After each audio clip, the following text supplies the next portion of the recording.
Pada kesempatan kali ini, saya akan mencoba membahas secara singkat kronologi sejarah Cina, dari zaman Neolitikum hingga dinasti terakhir. Baik teman-teman, sejarah Cina lumayan rumit dan memusingkan, dan membuat video tentang sejarah Cina itu jauh lebih rumit dan memusingkan. Sehingga saya sekali lagi hanya membuat video sejarah singkat, butuh waktu berjam-jam untuk menjelaskan sejarah Cina secara penuh. Tanpa basa-basi, mari kita mulai. Secara geografis, daratan Cina dilalui oleh dua sungai besar, yakni Sungai Kuning dan Sungai Yangtze. Dan dari kedua sungai besar ini, lahirlah peradaban Cina awal. Kronologis ini dimulai dari zaman Neolitikum. Beberapa contoh kebudayaan zaman batu ini adalah kebudayaan Liangzhu, kebudayaan Dawenko, dan kebudayaan Longshan. Pada masa ini, pemukiman awal berdiri. Secara penuh, para penduduk bercocok tanam dan berternak. Banyak hasil kerajinan tangan yang dihasilkan pada masa ini, seperti ukiran batu giok, gading, sutra, tempurung kura-kura, dan tembikar. Terutama tembikar dari kebudayaan Longshan, yang khas dengan warna hitamnya. Namun, sungai-sungai besar Cina tidak hanya memberikan kemajuan bagi para penduduknya, tapi juga malapetaka. Banjir bandang terkadang terjadi dan menghancurkan pemukiman dan lahan pertanian di tepi sungai. Lalu berdirilah dinasti Xia, dinasti pertama menurut sejarah tradisional Cina. Raja pertama dinasti Xia, yakni tokoh legendaris Yu yang Agung, berhasil menghentikan banjir besar dengan membangun kanal. Dinasti Xia secara tradisional dianggap yang pertama menerima mandat dari langit atau Mandate of Heaven. Banyak para sejarawan berspekulasi bahwa dinasti Xia hanyalah mitos semata, dan ada juga yang berpendapat bahwa dinasti Xia sebenarnya adalah penduduk dari kebudayaan Erlitou. Dinasti Xia kelak ditaklukkan oleh dinasti Xiang. Pada era Xiang, sistem tulisan berkembang, membawa peradaban Cina ke dalam sejarah. Dinasti Xiang terkenal dengan tradisi militernya yang kejam, menggunakan peralatan perunggu, menggunakan tentara budak dalam jumlah yang besar, dan hal yang cukup mengejutkan, praktik pengorbanan manusia. Dinasti Xiang kemudian ditaklukkan oleh dinasti Zhou. Banyak tentara budak dari dinasti Xiang membelot dan bergabung dengan tentara Zhou, menyebabkan runtuhnya dinasti Xiang.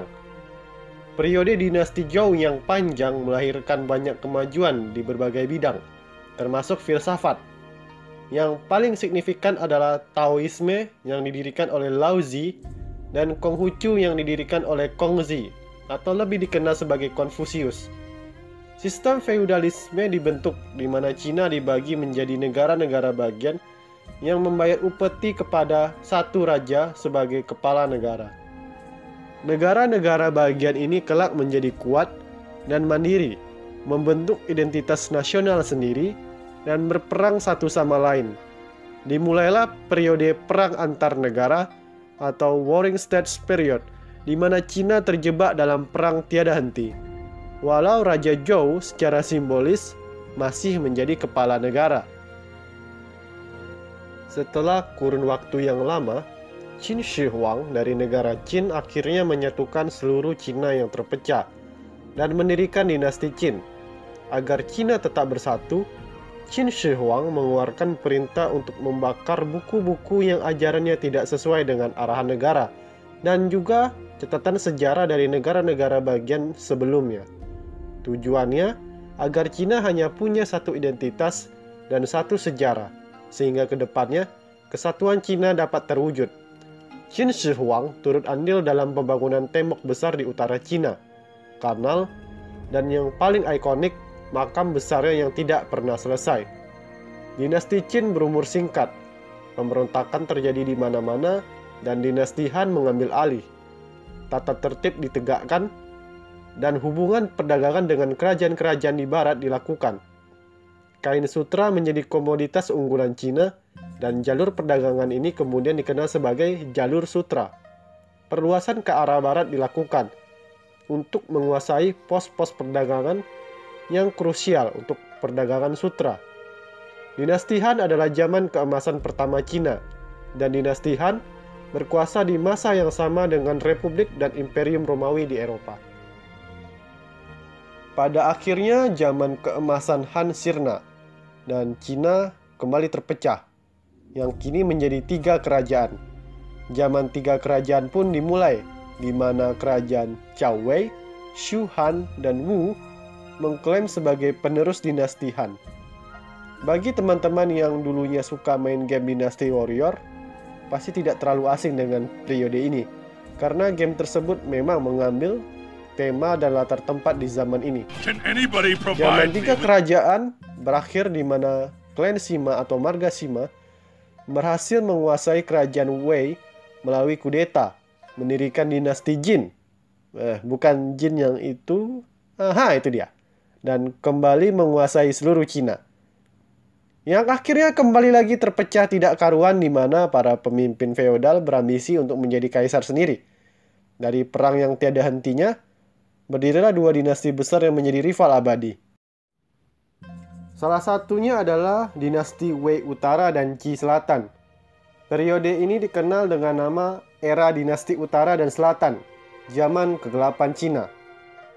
Kedua dinasti ini kelak akan disatukan oleh dinasti Sui, yang walaupun berumur pendek, dapat mengembalikan tata tertib seantero negeri. Selanjutnya dinasti Tang berdiri. Dinasti Tang dianggap sebagai puncak kejayaan peradaban Cina, serta zaman keemasan kedua.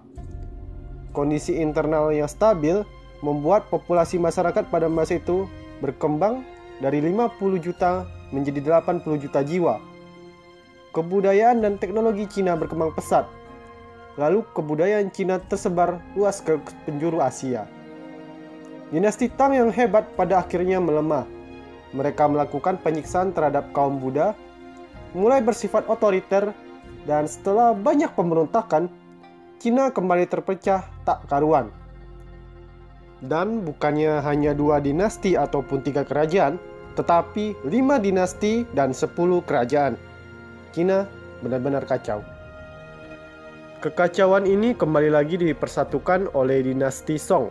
Dinasti Song menemukan beberapa penemuan penting seperti kompas magnetik, bubuk mesiu, dan alat pencetak massal yang digunakan untuk memproduksi uang kertas nasional pertama di dunia. Cina hidup dengan damai. Kemudian semua berubah saat negara api menyerang. Maksud saya Mongol. Bangsa Mongol menginvasi Cina, dan akhirnya cucu Genghis Khan, yakni Kublai Khan, mendirikan dinasti Yuan. Dinasti pertama yang didirikan oleh orang non-Cina atau Han. Dinasti Yuan juga berumur pendek. Rakyat Cina memberontak melawan bangsa Mongol dan dinasti Ming berdiri.